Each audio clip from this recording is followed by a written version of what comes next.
and I haven't quite figured out when it becomes actually live. So, yes, it says it's setting up to go live, but this one says it is live. So, now it's live, definitely. Anyway, so for those who are watching on the live stream, we're going to put in a link. So if you want to join us on the Zoom, feel free. We are joined by Paul Myatt from Sydney, who's going to talk to us about whole body learning and the new ABRSM syllabus. So without any more ado, since most of the people in the room already know you, over to you, Paul. Well, thank you. Hello and welcome everyone, and welcome and thank you for coming and giving up your valuable time today. I really believe that the opportunity to share ideas with teachers all over the world actually makes us better teachers. So thank you to Sarah for making this a possibility today. Just to let you know, today's session will be interactive. So to start with, would you write down in the chat which country you are from and one musical or teaching fact about you? Mine is that I teach 50 students a week in 9 hours over 3 days, and 7 of my 8 classes are currently working on grade 2 to grade 8. So write your country and an interesting musical or teaching fact about you. Just while you do that, as Sarah said, my name is Paul Myatt. I've been teaching since the 80s, since last century. And of course, I'm sure like many of you, a lot of my students have completed music exams. In fact, last year, one of my students achieved 98% in his grade 8 exam. And this year commenced studying at the Sydney Conservatorium. I live in Sydney, Australia, and before COVID, as the Director of Education with Piano Teaching Success, I used to teach whole body learning exam courses for ABRSM, Trinity College, AMEB, and Rock School syllabi in the UK, Asia, and Australia. And I'm also the co-founder of Forte School of Music, which pioneered the whole body learning teaching approach for the last 28 years. Forte now has 8,000 students in the UK, Australia, New Zealand, and has just opened in the USA. So let's check out who we've got here. Sarah's laptop says you're in Australia, Sarah, and have 4 LRSMs and 14 DIP ABRSMs on various instruments. That's amazing.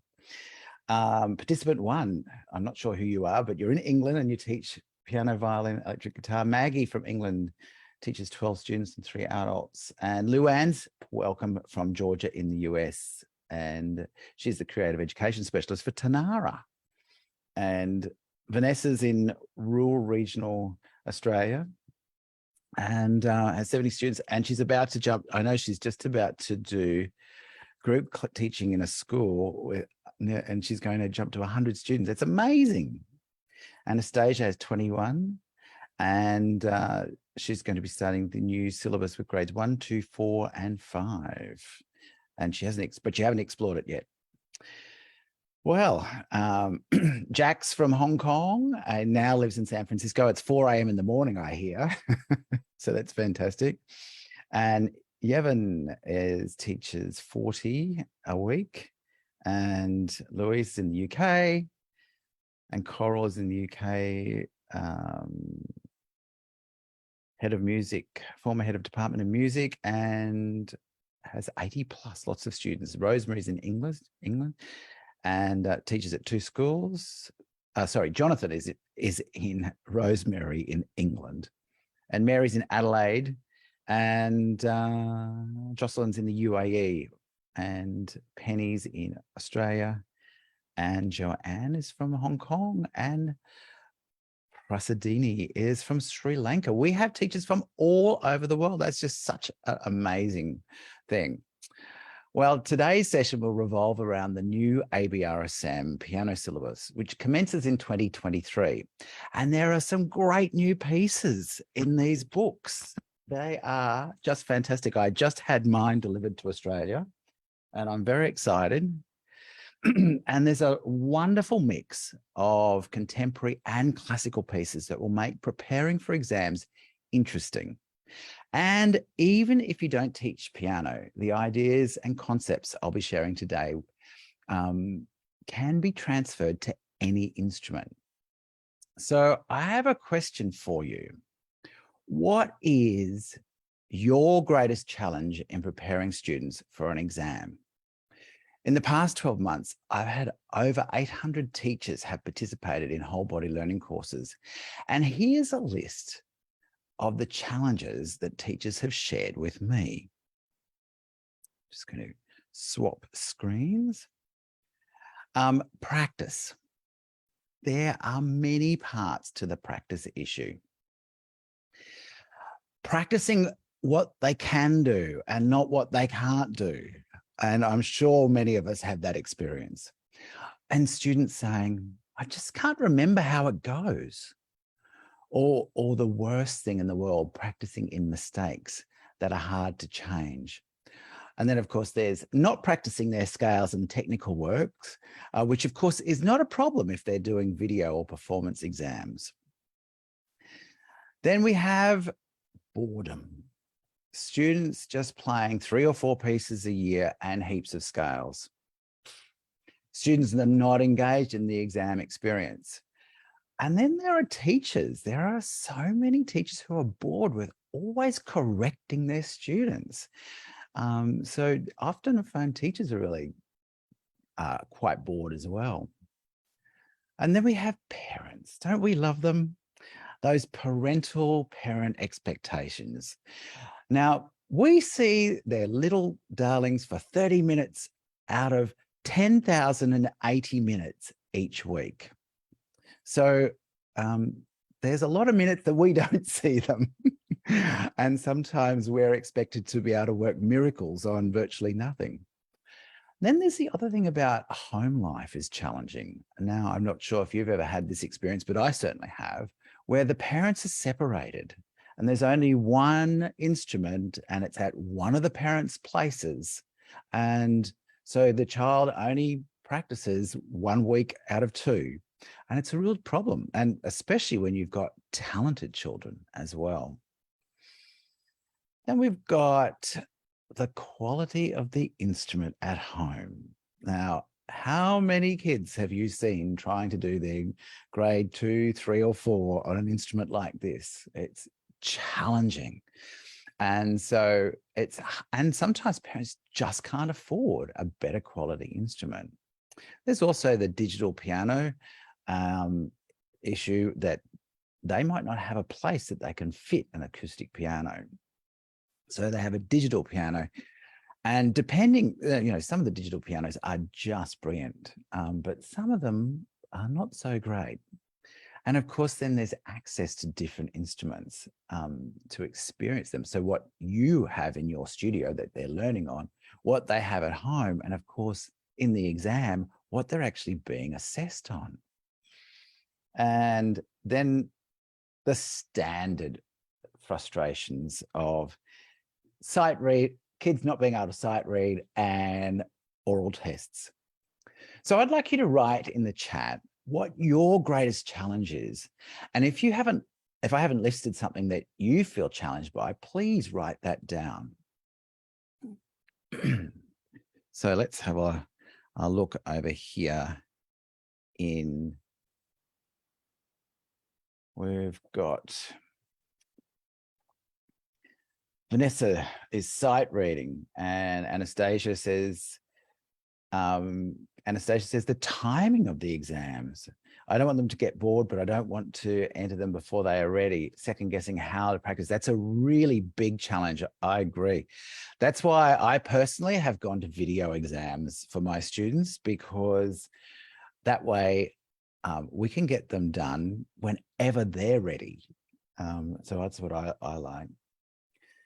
Because the other challenge with the in-person exams is I find that you don't want them to be underdone, but you also don't want them to be overdone. I've had situations where my students were ready about 2 weeks or 3 weeks before the exam, and trying to keep that level up for the next 2 or 3 weeks was such a challenge. And so that's another example of sort of peaking them at the right time.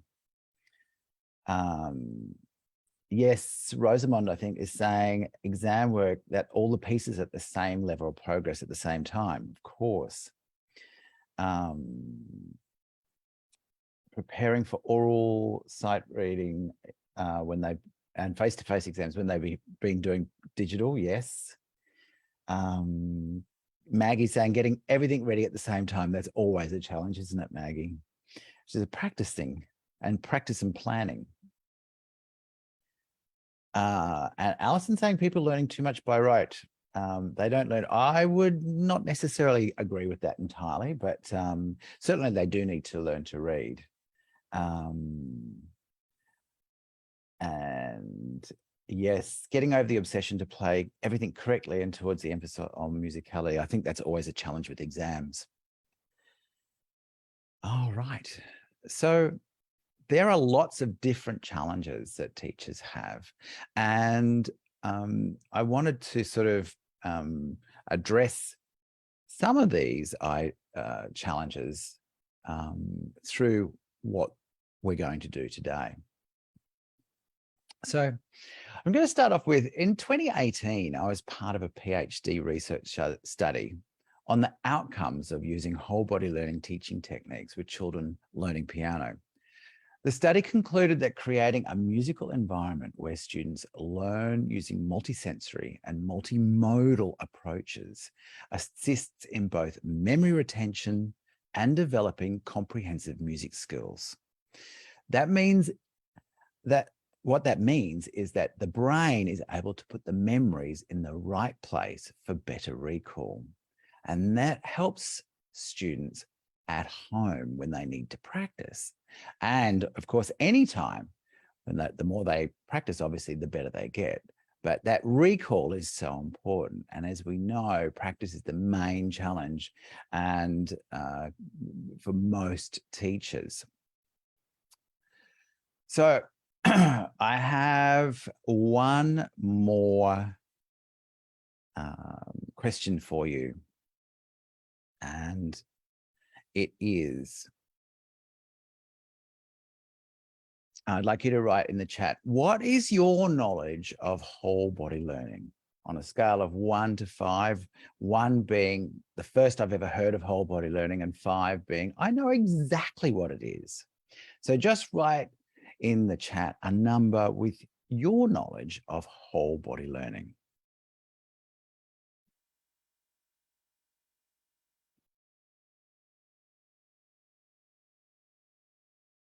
So we've got a few 5s, Vanessa, yes, Anastasia, 2s and 3s.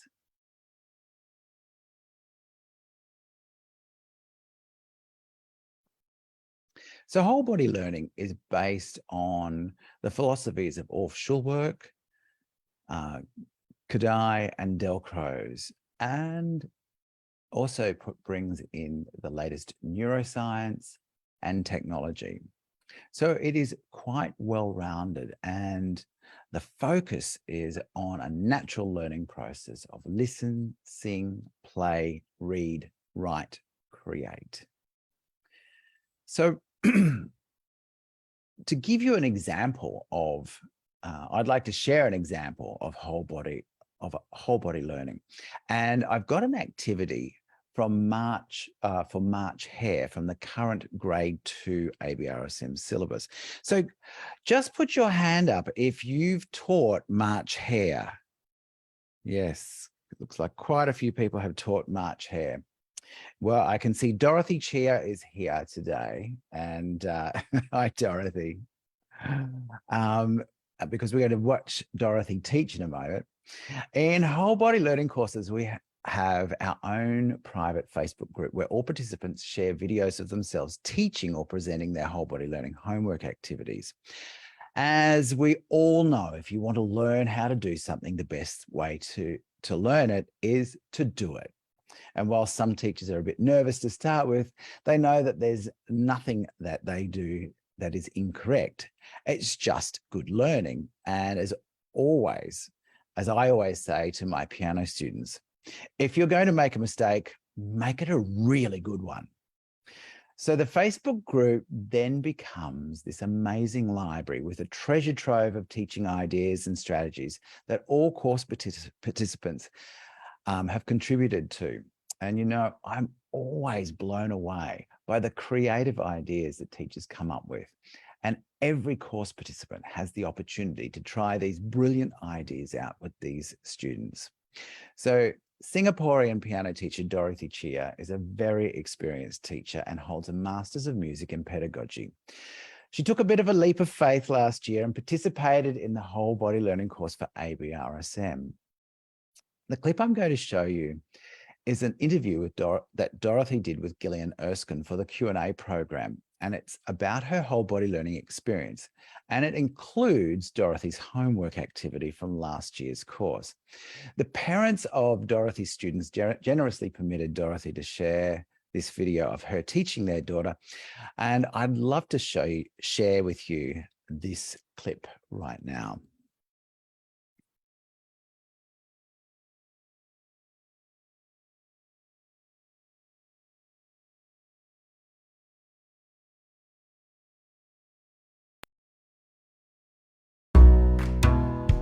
Found that using the whole body learning method has done with my studio.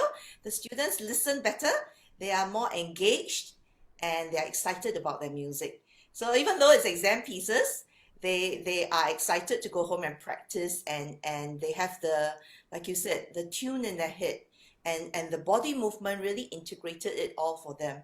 So when it comes to the approach to the music, it's already half the job done. We're going to look at a whole body learning piece that you did for a piece, which I think is an absolutely sensational piece, I have to say, called March Hare. It's by Brian Chappell.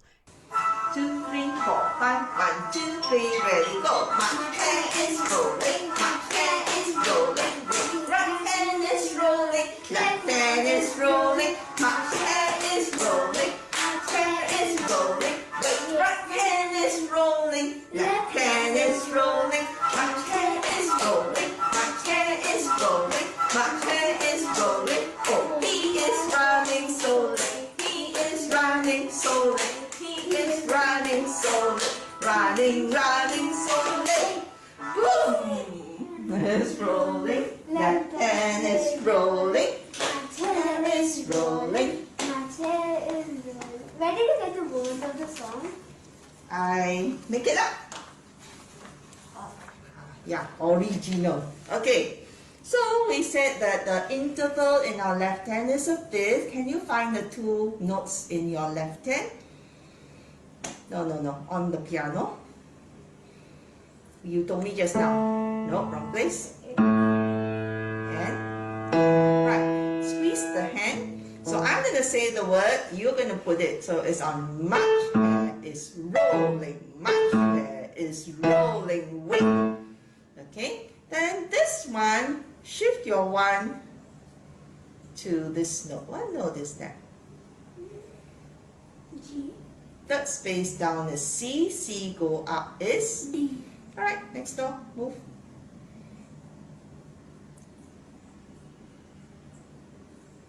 Alright, so think, line note to space note. What interval is this? Is it second, fourth, or 2, 4, 6? Is it 2, 4, or 6? You have to count. Fourth. Fourth. Alright, so we're going to start again. This time say with me. March hare is rolling, march hare is rolling. Wait. You start from the finger 1. Alright, we'll do it one more time. Get ready.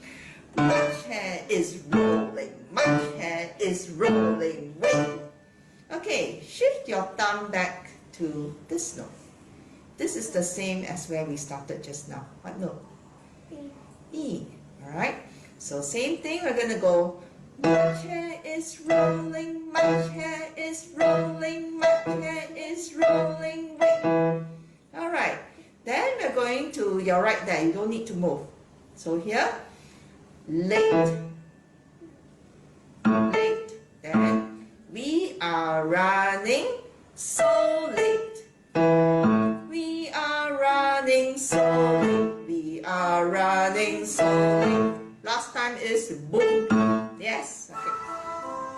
1, 2, 3, 4, 5. March hare is rolling, march hare is rolling. Wait, move the hand. Start on finger 1. March hare is rolling, march hare is rolling. Wait, move the hand back to E. Put finger 1. March hare is rolling, march hare is rolling, march hare is rolling. Oh, we are running so late. We are running so late. We are running so late. We are Running so late. Boom, nice. What were some of the kind of the differences that you might have noticed? Okay, definitely the engagement level went up, and the students were listening to themselves and listening for their own playing as well as the backing track. And so it was better listening, better grasp of rhythm and timing, and feeling the pulse of the music. So even complicated rhythms was able to be addressed real quickly without frustration. And I think the student had fun at the lesson. And one of the biggest help that the students the parents can see is that the students benefited because they were having fun, and therefore they went home and practiced the piece without being nagged at. And of course with students that practice and work on the piece, the teacher, the parent, and then the results, everything all went up. So we all are very happy with the outcome of whole body learning in the studio.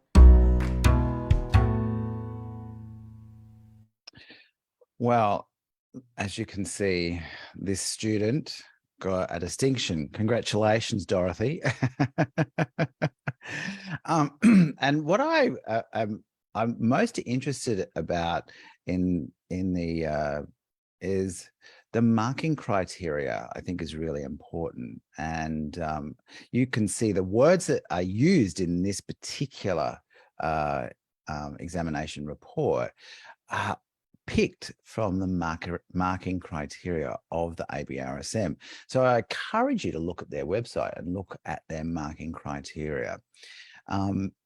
So I'm just going to take you through some of the marking criteria for their exams, and then how whole body learning can help that. Oh, you might also, like, just before we move on, have a look. 30 out of 30 for Brian Chappell's March Hare, 100% for that piece. Isn't that brilliant? Well done. So I'm just wondering, Dorothy, is that piece a bit of a earworm for you when you teach it? Does it go round and round and round in your head? Now it does, and I still remember and this student, when she had recently an activity in school, and they have to do something to do with Alice in Wonderland, and she picked this piece again because she enjoyed it so much, and so it was performed at her international school. So that's how much an impression it left on the student, and I'm very happy, and the parents are happy, and the results show. So definitely, I think the whole body learning has helped my studio, and it made the learning so much more cohesive because the students remember their learning and enjoy their learning. Oh, fantastic. Thank you so much. All right, so let's have a look now at the marking criteria. So the first one is pitch, and for piano, because they talk about intonation, but we don't have intonation on piano, but for piano, it is playing the correct notes. So from the perspective of whole body learning, when the ear has been developed alongside the eye, students can hear when they're playing incorrect notes. So that's where whole body learning can assist there.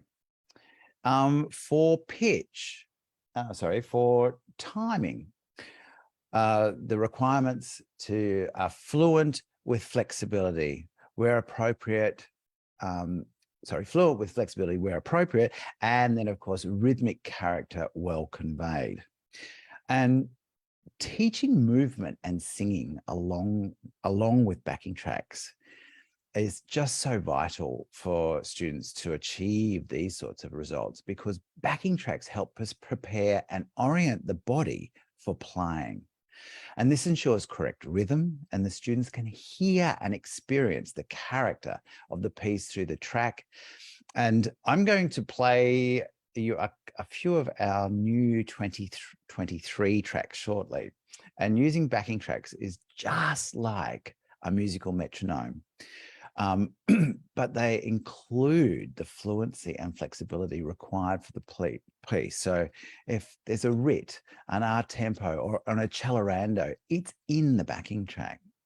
And I always get my students to listen to piano-only recordings as well, because that's really important.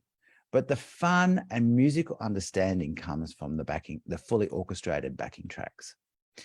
Adding backing tracks to your teaching is a bit like going from black and white TV to color.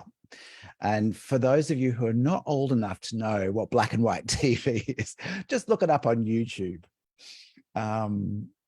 We've got tone, and so we need a well-projected, sensitive use of tonal qualities. Tone is often a difficulty due to the type of instrument a student has at home, in your studio, or in the exam room. But I believe tonal quality can be improved through the use of movement preparation for playing things like staccato and legato playing. And then there is shape, expressive, idiomatic shape, musical shaping and detail. I'm yet to work out how to explain that to a student, but maybe some are much more skilled in the language is able to help me there. But I would say that movement, saying or singing along with a backing track, helps students develop an ear and feel for the expressive, idiomatic musical shape, as well as all the detail, so they can learn so much more effectively when it's also learned auditorily as well as visually. And then finally, the performance. So that the performance is assured, fully committed, with vivid communication of character and style. So in whole body learning, when students practice with backing tracks, as I said, it's like a metronome. They can't stop, and it embeds the style, character, and tempo in the student's body. For many students, they will play with the backing track along in their mind while they play a piano solo. And I'm often asked if students find it difficult to play without the backing tracks. Now, I've been teaching with backing tracks since the 1980s, and I can safely say that I've never, ever had that issue. So let's look in detail at one of the pieces from the new ABRSM 2023 syllabus. It's a List A number 2 from the grade 1 book. So in whole body learning, we start with a listening with purpose activity. Anastasia's just asked a question. I might just have a look at that. Do you find backing tracks with built-in writs, etc., can hamper the development of the student's own musical expression? I don't. In fact, I think it gives them good content to be able to copy in the future. Do you remember that song that you played and did this? Then they can actually use that skill that they've had. I think children need to experience, and we need to teach them with a real life experience, and then they can go on to do it themselves. I've certainly seen that with my students. I've just got so many reports with students, the comments from the examiner saying such a beautiful, expressive performance. So I think that they will learn that from a backing track that does have writs, etc. in it. Penny's asking, is there a grade level where you stop using backing tracks? Not really, only that I have with my grade, I don't have any backing tracks for my grade 6, 7, and 8 students. So I get them to make their own backing tracks then.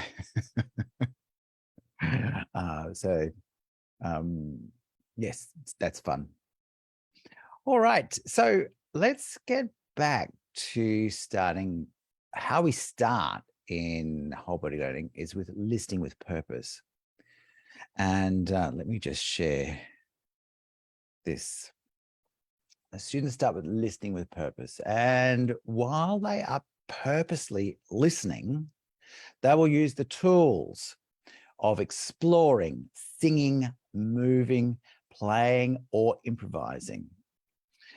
And these tools are to explore the concepts from the piece being taught. And they may be rhythm patterns, pitch contour, dynamic difference, structure, phrasing, harmony, style, texture, articulation, tonality, notation, tempo, or meter and pulse. So we're going to try this out for this piece called Dragonflies. Let me just find the music for those of you who haven't got a book yet. This is Dragonflies. It's a lovely little piece by Marjorie Hellier. And I would like to share in the listening with purpose activity that I've come up for this piece. So what I would like you to do is write in the chat what the student would learn by doing this activity. So let me share this.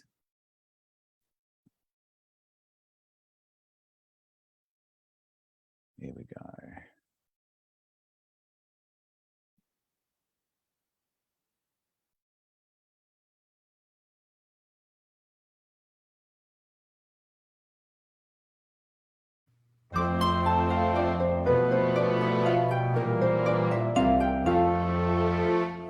Gretel dragonflies fly by. Gretel dragonflies fly by. See him flying by, see her flying high. See them on the lake and near the greenwood trees. You'll see him flying by, see her flying high. There they go up to the sky.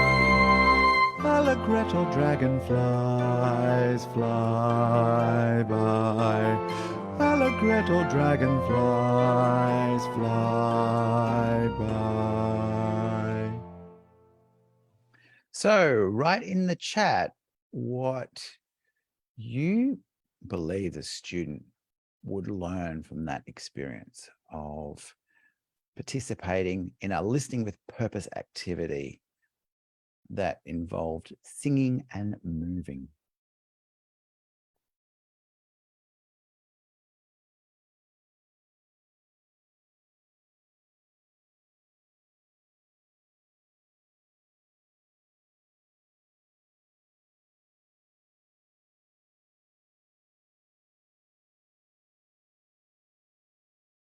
Mary Ashenden wrote melody and rhythm and the beat. Yes. Tempo of the song, quavers, left and right hand. Overall shape of the piece and the feel of the dotted minimum lengths, pulse, rhythm, melody, dynamics. Yes. Love the stepping off of the big beat. Yes. Phrasing. Tempo is allegretto for general knowledge, rhythm for the piece, melody for the piece.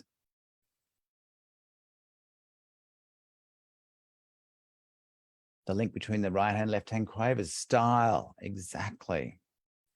So let's have so the first part of that activity was allegretto dragonflies fly by. So you might have noticed that I was tapping my foot and moving, and I was getting the first bit, I was just getting the beat. So papa. Then I was going allegretto dragonfly da da dum ba da dum bum ba da dum. So the student is actually learning all of the parts of the music in their body, but they're singing the tune. So that's the first part. In the second part, you could, and you don't have to use words. You could just use time names. You could use solfege syllables. It doesn't really matter what you use, so long as they're singing or saying. So I just chose to say the middle section. And as people have said, it's getting the rhythm and also that connection between all of the quavers together. So the left and right hand quavers going together. So that's a really important one. See him flying by. So left, left, right, right, right is really important. And you might have noticed that I was doing it on different sides of my body. So I was doing my right hand as the teacher. The student would do their left hand. So try it out. See if you can sing. And at home now, I'll play it one more time. See if you can do it along with the music.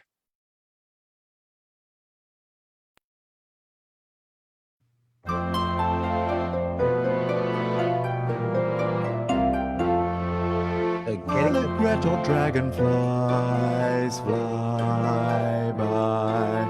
Hello, Gretel dragonflies fly by. See them flying by. I'm mirroring here. See them on the lake and near the greenwood trees. You'll see him flying by. See her flying high. There they go up to the sky. Hello, Gretel dragonflies fly by. Hello, Gretel dragonflies fly by. Okay. So moving on from that would be stage 2 of the learning process and commencing to play. So with the backing tracks that we have at Piano Teaching Success, each track has a concert speed and a practice speed, but you can adjust them as well.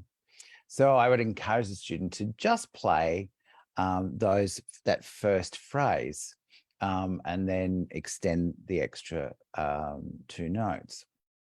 So I would do that and play along and get them to sing at the same time. When they become able to, I would like them to take their hands off the piano and put it on the headboard of the piano to do the rhythms, or on their lap. I'm going to show you this, and so you understand what I'm talking about. And I'd like to ask you, why would I do something like that?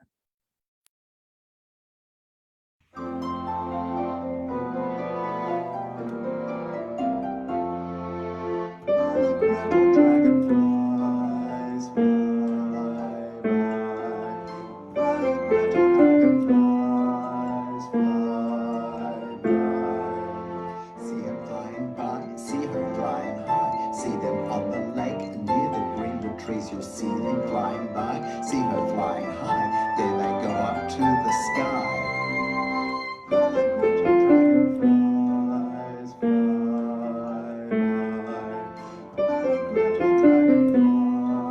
by.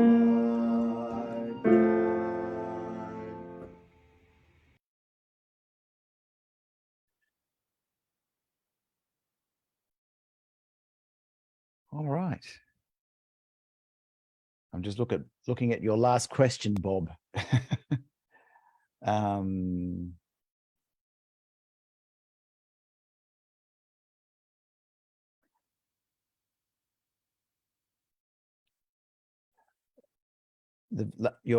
I'd love to know how that answered your question, but I hope it did. So the student has we've got a piece of music. They've got the book, but they're still putting their hands on the piano, but they're just playing one phrase. And why would I be doing that one, just doing that phrase or that 4-bar phrase, and then tapping with my hand? Why would I be doing that? Any ideas? Tapping the third beat in the note would stop them cutting it short. It certainly would.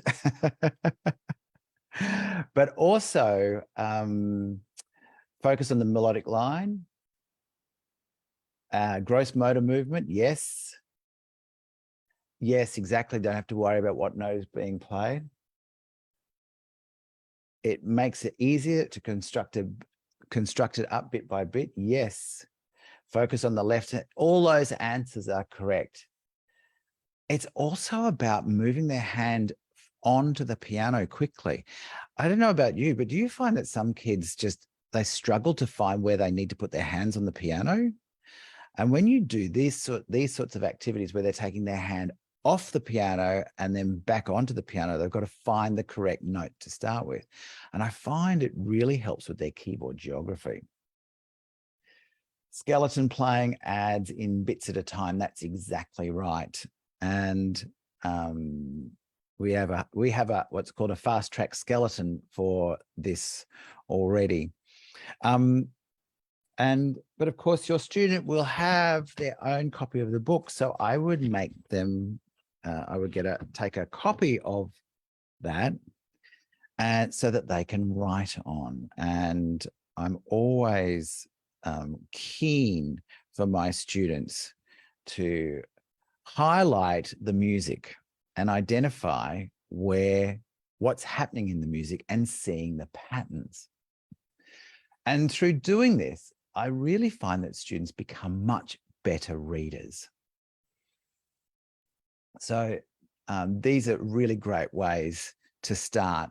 That you can see the sort of watermelon colored stripe. That's the next phrase I would teach, but I would be asking them to find identify those phrases, work them out by reading, because they've already heard what it sounds like. So they're often going to find this quite easy. And then to put that phrase into the backing track. And you can see that we're building that activity up little by little. So in terms of a whole body learning process, this process starts with a listening with purpose. So you can see right on the end there, listening with purpose. And then we've got my arm won't go that far, the chunking, the patterns, and the skeletons. So as Mary mentioned, we're just doing one little chunk and we're getting it right every time. And that's a really critical thing.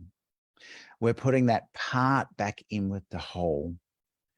And we're constructing the piece one building block at a time. And of course, this really helps develop memory. And so the students are able to memorize more effectively.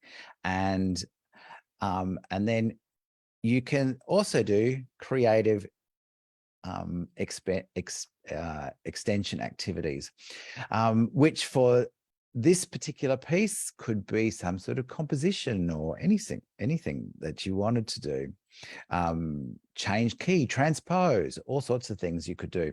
My only recommendation in the creative extension area is don't do it before the exam, do it after the exam. Because I had a student one year doing that Tchaikovsky bum bum bum bum ba-da-lum bum bum bum bum bum bum ba-da-lum bum bum, and she came into class one day and said, it was in E minor. She said, "Oh, Mr. Paul, I can play it in A minor." And then she came in the next week and said, "I can play it in G minor." And then she could play it in F minor. And then she went to her exam and she couldn't remember which key she was supposed to play it in. So I think save the extension activities for the post performance experience. So I have one more example of a whole body learning activity from the new syllabus. This is another piece from the new syllabus. It's also a grade 1 piece. It's called Virginia Hall. And just out of interest, who has their books here? Oh, some people do. I can see Mary. Oh, well done. Well, if you've got your new books, have a look at on page 9 at Virginia Hall. And this is by an Indian composer or Indian heritage. He's lives in the UK, I believe, but is originally American, but Indian heritage. And he writes South Indian classical and Western classical styles. His name is Suruthri Rajasekar. Hopefully that was pronounced correctly. I'm not sure. But I thought I would share it with you because it is so cool. And I reckon that your students will love this particular piece. It's called Virginia Hall, and Virginia Hall was a spy for the CIA. And this is the track that we've done for this.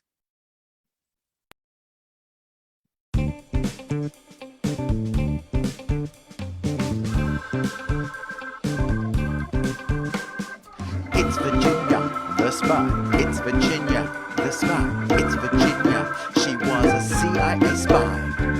It's Virginia, the spy. It's Virginia, the spy. It's Virginia, she was a CIA spy. It's Virginia, the spy.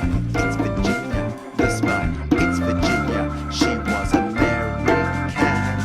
It's Virginia, the spy. It's Virginia, the spy. It's Virginia, she was American. Yeah, it's Virginia, the spy. It's Virginia, the spy. It's Virginia, the spy. CIA.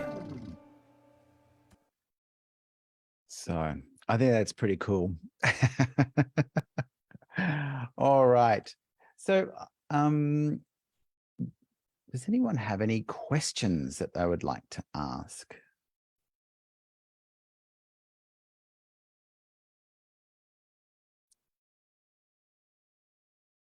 Nice and easy.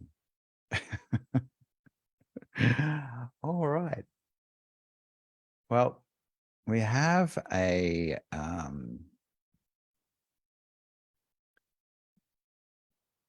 have one last little video to share with you from another teacher in Singapore, Davlin Sindley, who did this course last year. And I wanted to share a piece from this syllabus, which is the Essays in G from the grade 2 piece by Hassler. And I'm sure, like me, you've all had a student just like Davlin's little boy who played this song.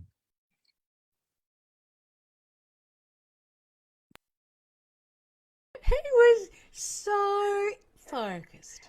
Yes, because he often rush for this piece. So I challenged him to try to do that activity slower.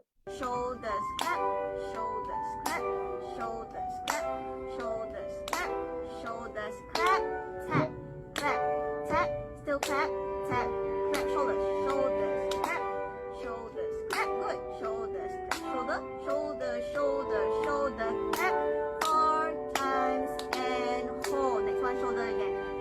Shoulder clap, tap, clap, tap, shoulder, shoulder, shoulder, clap, shoulder, shoulder, clap, tap, clap, tap, shoulder, shoulder, shoulder, clap, shoulder, shoulder, clap, same, good, shoulder, shoulder, shoulder, shoulder, shoulder, clap, 4 times and hold, repeat. He has this habit of rushing through all his pieces. He's too excited. And has he gone on to play that, Hands Together? Yeah, he passed his exam with distinction. So Oh, I'm not really just happy. passed his exam. Yeah, yeah, yeah, with distinction. I'm happy Wow. as well. Would he normally have had a distinction? He got a merit before, but then after that, this grade, he got a distinction. Oh, he must be thrilled. He is. Oh, that is so lovely. So it's a really another lovely experience. I don't know about you, but I've had kids like that. Who else has had kids that they just go 100 miles an hour? I have a class of boys who are doing about to do their grade 3, and they just like going fast. Yes, as Anastasia said, nearly always boys. That's exactly right.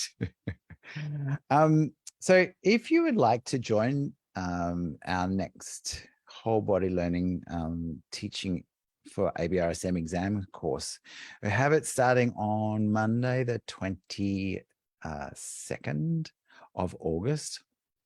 And we have also a session on Thursday evenings, which is suitable for at 8 p.m. Asian time, so Hong Kong and Singapore time as well.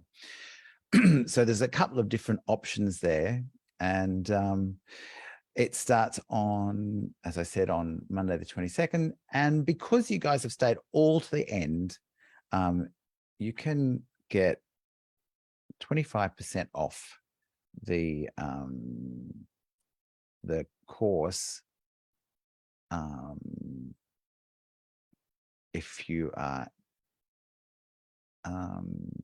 would like, using the code ABRSM exams 2020 ABRSM exams 25. That's what it is. So I'm just going to put some information into the chat. If you would like to download it, you're most welcome. So any other questions, comments?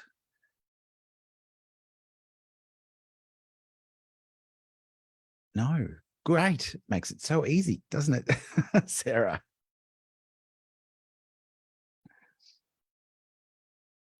I was just thinking, everybody's probably thinking, oh my goodness, it's 5 a.m. in the morning or it's 10 p.m. at night, and we don't want to ask any questions because we want to go to bed or have our coffee or go back to bed. Thank you so much for joining us today and sharing with us like this whole move towards multimodal learning. It's just wonderful. It's so important, and culturally. I was reading a very strange study today about using culturally responsive learning or child-centered learning is not suitable in every context, and I never considered that that in some very poor places it can be very hard to use things that we regard as very standard, and yet we know that in traditional cultures they always use multimodal learning in their learning, and it was just part of it, but it wasn't dictated in stone like it is in research, like it is for us, which we're lucky to have, and finally learning things that we probably should have already known a long time ago. Obviously we knew them since the 80s, which of course not that long ago really. Well, it's interesting you say that.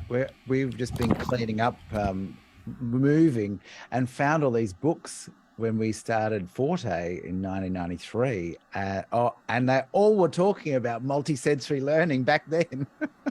And they're all piano, like academic piano books. So it was really interesting to see that even back 30 years ago, it still was the recommended way of going. And maybe as musicians, we were more aware of it. It's taken this long to get into school systems, but I think we have been more aware that the body is part of the music process in a way that it's not in the maths or English process in the same, at least in the way it's been taught in schools. Yes. So. Sarah, a couple of people have asked that where they can see the recording. It will be in the Facebook group, in the ABRSM exam Facebook group. Yes. Yes. Yes. Fantastic. Lovely. Well, thank you for joining us. And I realise that more than half the people in this room I haven't met before. So maybe you should farewell them. and I will thank you everyone who's come. And yes, the live stream video will be available if you want to watch it again later on the ABRSM exam page. and have a good evening, a good morning, a good day, wherever you may be in the world. Thank you for joining us today, and thank you especially, Paul, for coming and speaking with us. Thank you. Lovely to see everyone. Bye-bye. Bye for now. Bye.